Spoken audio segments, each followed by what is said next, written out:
চট্টগ্রামের অক্সিজেন মোড় থেকে পাহাড়িকা বাসে 170 টাকা ভাড়ায় কাপ্তাই লেকের পাড়ে রাঙ্গামাটি শহর।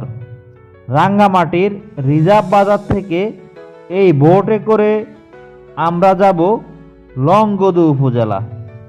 এখান থেকে 4 ঘন্টা লাগবে লংগদু যেতে। আমাদের বোট আস্তে আস্তে কাপ্তাই লেকে প্রবেশ করলো। আমরা একদম সামনের অংশে বসলাম।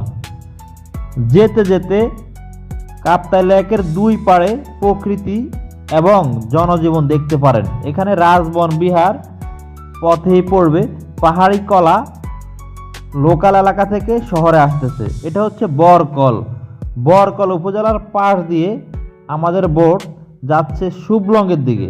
কিছুক্ষণ পরে শুভলং ঝর্ণার দেখা মিলবে। শুভলং বাজার থেকে চাইলে আপনি লংগদু বা জুরাইছড়ি চলে যেতে পারেন।